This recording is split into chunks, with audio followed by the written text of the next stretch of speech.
All right, well, good evening. It's 6:30 on September 22nd here. Chapter 2, long-term assets. And tonight what I'll do is I'll record some verbal descriptions of some of the exercises in Chapter 2. And actually what I'll do is I will use the solution book, which you all have access to. So I will use that solution book to demonstrate some of the applications.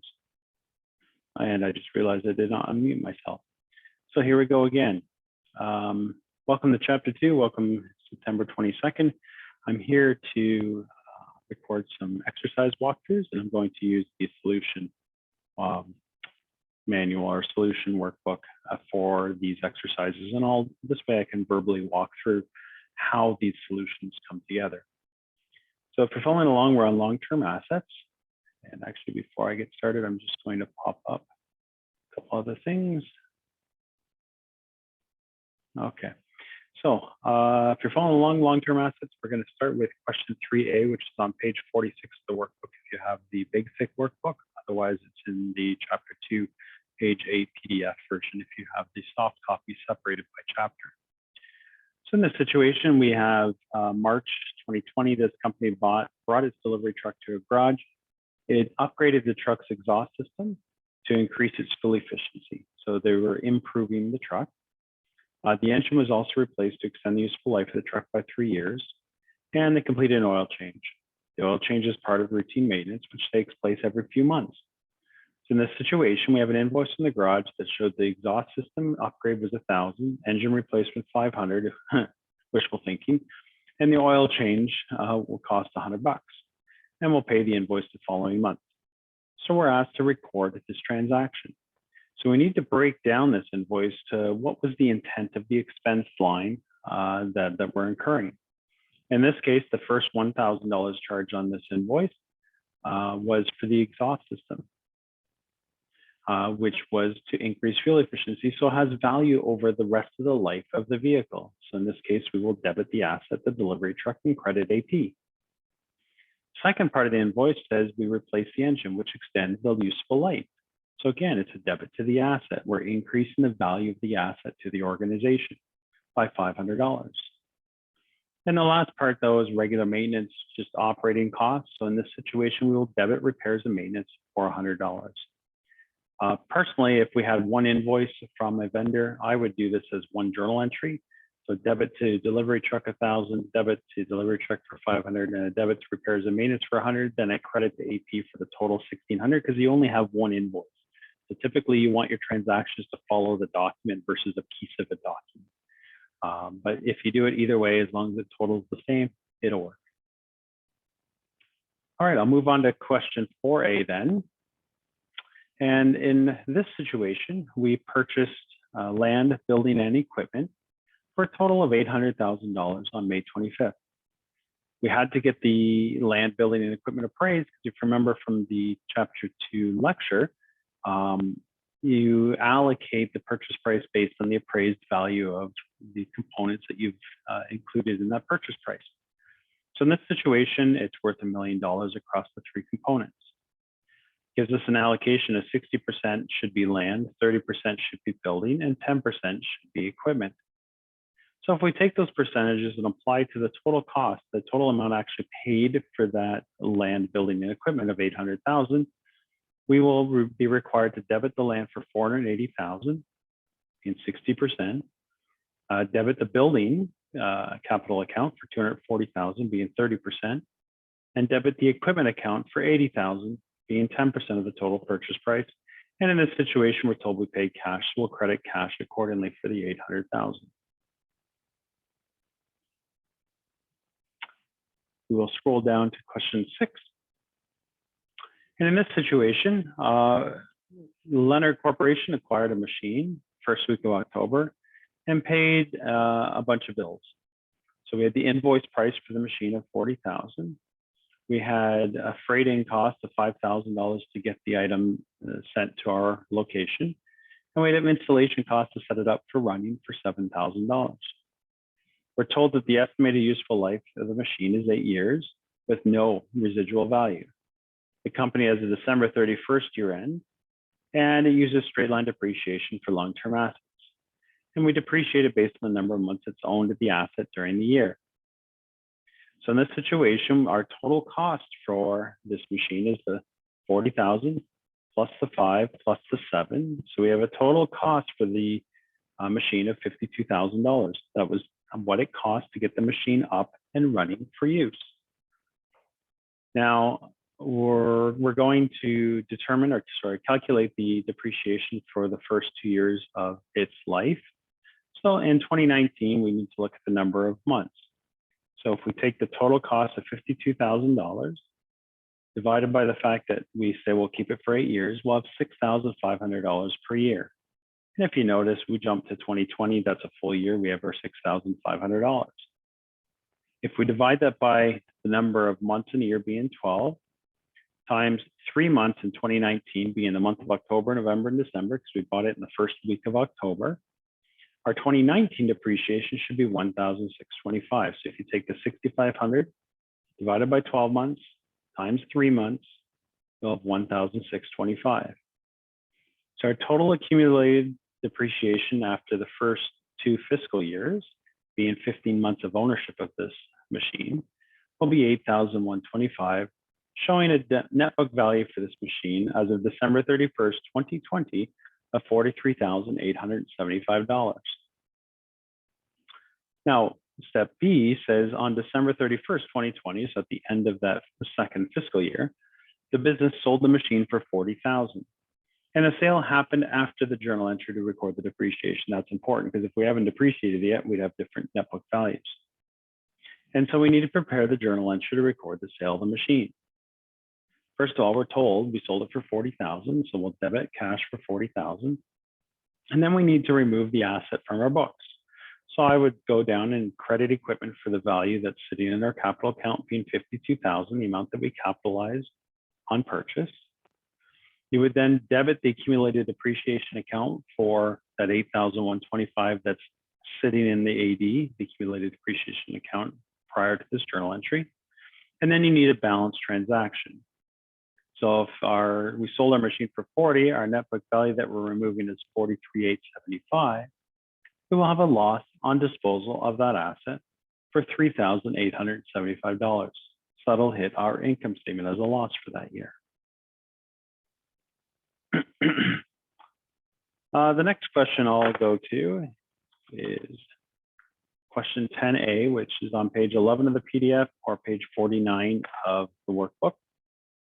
So we're going to question 10A. In this situation, we're told on December 31st, 2014, this company, Tisto, purchased equipment worth $150,000. The equipment has a useful life of 6 years and no residual value. Depreciation is recorded beginning the month after acquisition and will be recorded up to the month of disposal. The company uses straight line method. So we're told that the company's year-end December is December 31st, so we're told to complete the following table. So in 2014, they bought the equipment on the last day of the year, and their policy is to not depreciate until the next month. There'd be nothing in 2014. You'd have the capital asset of $150,000 on your closing book with your net book value of $150,000. So we'll skip that first year. But you would record it as a transaction on December 31st with no depreciation. Rolling forward to 2015, our cost of our asset doesn't change. It's still $150,000. But then we would straight line over 6 years the $150K, being $25,000 per year in depreciation. Our accumulated would then therefore increase each year to a total of $150,000 after the 6th year in 2020. And we demonstrate our net book value of the asset declining by $25,000 per year as per our policy. Now, let's assume that on June 30th, we sold the equipment for $3,000. So we need to prepare a journal entry to record the depreciation on the disposal and the sale. And you will need to recalculate depreciation expense for 2020 from Part A because we sold it partway through the year. So in this situation, we need to, our our entry on June 30th instead of December 31st. So back to question A, we were recording these entries at December 31st each year. So 2020's transaction for this 25,000 would not be recorded. So in this situation on June 30th, we would have a debit to depreciation expense for the first 6 months of the year for 1/2 of the 25,000. So we'd have a debit for 12,500. And we know the credit goes to accumulated depreciation for the equipment account. Now we've sold the asset, so we need to remove the equipment from our long-term asset account. So it's a credit to equipment for 150,000. We need to remove the accumulated depreciation, which we had 125 as of the prior year end, plus the 12,500 from the current 6 months of this fiscal year of 2020. So we need to debit accumulated depreciation for $137,500. We received $3,000 in cash, so we will debit cash for $3,000. And in order to balance this transaction, we will therefore have a loss on disposal of $9,500. So a little analysis is asking us, the owner believes that the loss on sale of equipment indicates that the company has made a mistake while calculating depreciation. Do we agree or disagree? In this situation, we always estimate when we calculate depreciation. We guess at how long we're going to keep an asset. We guess how many units it might produce. Our policies are just estimates that over time, how we think we'll use that asset and how it will decline in value. So a gain or loss on disposal of a long-term asset is not necessarily due to a mistake. It's just assumptions changed, the market changed. Maybe it's a foreign exchange component that went up or down. And as long as those estimates were made with whatever best information you had available, you didn't make a mistake. If you as a management team were purposely maybe choosing different useful lives of an asset, knowing that you would sell it earlier or later than that, then obviously you can be considered fraud because maybe you're taking off write-offs faster than you should. It'll all catch up with you at the end. But as long as you're not purposely making a mistake and you made your best guess, it's acceptable. All right, I'm going to go down to 15A. So this is page 53 of the workbook or page 15 of the PDF file. So in this example, we're told on January 1st of 2020, this company purchased the machine for $56,000 in cash. They plan to use the machine for 10 years before selling it at an estimated residual value of $6,000. The machine is depreciated using the straight line method. So the first thing we need to do is record the machine purchase. I'm going to move this over here to record the purchase. So for this entry, we need to, oh shoot, it just moved on me. Sorry. We need to credit our cash because we paid cash for the machine of $56,000. So we'll credit cash, and we need to debit our equipment account for machine. So we have an account called machine for $56,000. We plan to use it for 10 years with a residual value of 6. So we need to prepare the journal entry now at December 31st, 2020. How we get this depreciation expense is you take our purchase price of $56,000 less any residual value, in this case being 6. And I just realized you probably can't see this. Apologize. There we go. So you'll take the purchase price of 56 less the value of $6,000. So you would have $50,000 as the total value that you need to amortize or depreciate over 10 years, being $5,000 in depreciation per year. So in this situation, we would debit depreciation expense $5,000, and we would credit accumulated depreciation expense for the machine of $5,000 as well. Now, moving forward on January 1st, 2021, the next day, we did an upgrade to the machine that increased useful life for 3 years, and we paid $3,000. So in this situation, we are now increasing the value of the machine by $3,000. So debit to the machine, and we'll credit cash for $3,000. We paid for it right away. Next is we said prepare a journal entry to record depreciation expense for the machine on December 31st, 2021. So in order to determine what our annual depreciation expense is, we need to take the $56,000 original purchase, less the $6,000, less what we depreciated the first year being $5,000, add the upgrade being $3,000, and then we'll divide it by the remaining useful life, which we started at 10, one passed, so it's 9, and then we added 3 more years through this upgrade. So we have 12 years remaining. So we have $48,000 divided by 12 years, okay, is $4,000 per year. So now our depreciation expense for 2021 fiscal will be a debit of $4,000 and the credit going to accumulated depreciation for the same amount. Now let's fast forward here. Let's assume we sold the machine for $6,000 cash at the end of its useful life on December 31st, 2032, which is what we thought the residual value would be. So prepare the journal entry to record the disposal of the machine. Assume that the journal entry to update the depreciation before disposal has already been made. So we've already made the depreciation entries for every year. It might be helpful if you wrote down the fact that you would amortize $4,000 a year every year in 22, 23, 24, et cetera, including 32. So you would have accumulated depreciation in your table of $53,000 in that case. So we need to credit the value of the machine, $59,000, the original 56, plus the $3,000 upgrade. We would need to debit the accumulated depreciation to remove what's on our books, $53,000. We would need to debit the cash for $6,000. And in this case, there is no gain or loss on this machine.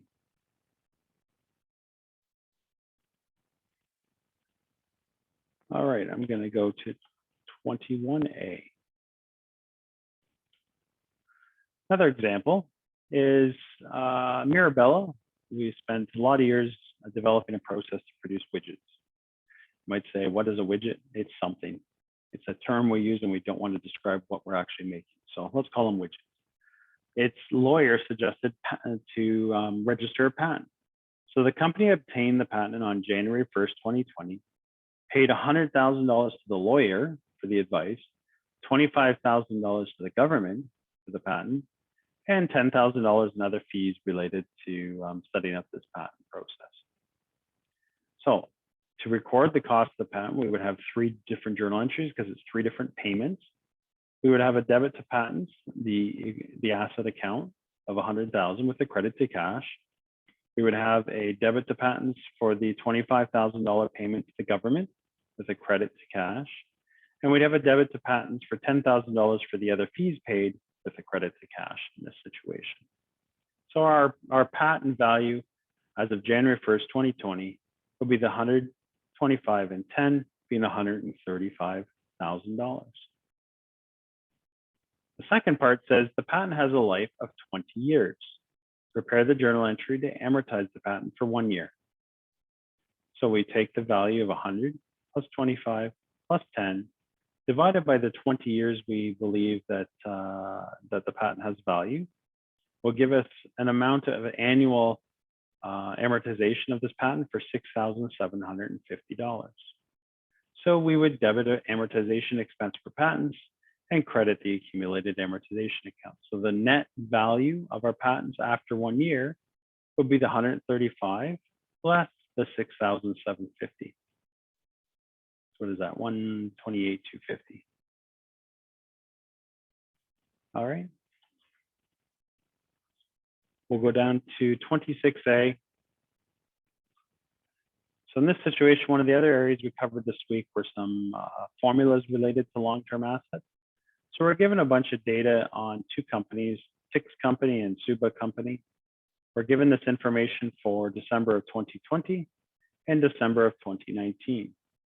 And they're both in the business of selling fresh produce to large supermarkets across North America. So that's important to know. What type of business are they in? Produce. So hopefully they have high turnovers because nobody wants rotten food. And the other value is that they're both in the same business. So that hopefully their ratios would be similar. So in this situation, we're asked to calculate the asset turnover for each company. And I am going to do a new window. So I can split this up. Okay, so there's the data. And here's our work. Okay, so the first calculation we want to do is the asset turnover for each company for 2020. A reminder that our asset turnover formula is net sales divided by average total assets. Okay, so for TIC's company, our average total assets, you would take the 4.7 million closing plus the 4.2 million opening divided by 2 is we have an average of $4,450,000. So if we look at the asset turnover, we would take their net sales for the 2020 year being 2.5 million divided by the 4.45 would be an asset turnover of 0.56. The asset turnover for Suba, you would take the 1.5 million total assets, add the 1.8 million in total assets, average those over 2 would be $1.65 million in net total average assets. Take the 1.9 million in net sales for 2020 divided by the 1.65 million in assets would be an asset turnover of 1.15. Second part of this says, or asks, which company performed better when it comes to managing assets? So what we're suggesting is that the Suba company performed better in managing long-term assets. And why? Is because they generated more revenue dollars per investments and assets. So they invest in a lot of assets in order to operate their business. Every dollar they put into buildings and infrastructure, et cetera, has created revenue of $1.15. But for every dollar that the TIC's company invested in property, plant, equipment, and stuff like that, only produced 56 cents of sales. Okay. The second part says TIC uses the straight line method of depreciation, and Suba uses the declining, double declining balance method of depreciation. Does this affect our ability to compare these two companies? So the depreciation method does affect the comparison. But in this example, TICS will have a lower depreciation expenses in the earlier years because it's straight line versus double declining, starts really high and comes down. And as a result, TICS's net income and carrying value of assets will be higher in the early years compared to Suba. So if these were early years of the businesses, you could argue that the total assets of TICS are much higher than they would be in Suba, partially because of the depreciation method selected. We aren't told enough details to make a decision here, but in theory, that's what we're looking for, and that could have an impact. So that's all the questions I wanted to review together tonight. What I'll do is I'll post this under content, and if you have other questions, please feel free to reach out to an email anytime. And I can respond typically, same day at some point, unless it's, after 8 or 9 o'clock at night. I don't try to be off the computer by that point. Reminder, upcoming items. You have your post-class homework for chapter 1 is due on the 26th in a few days. And then the quiz for chapter 2 is due on Monday next week, which I think is the 27th. And also coming out Monday is your project. So I've assigned groups. Stay tuned on that. That's coming out this weekend. Based on the class list, etc. Hopefully you're doing well, and I will stop the recording now.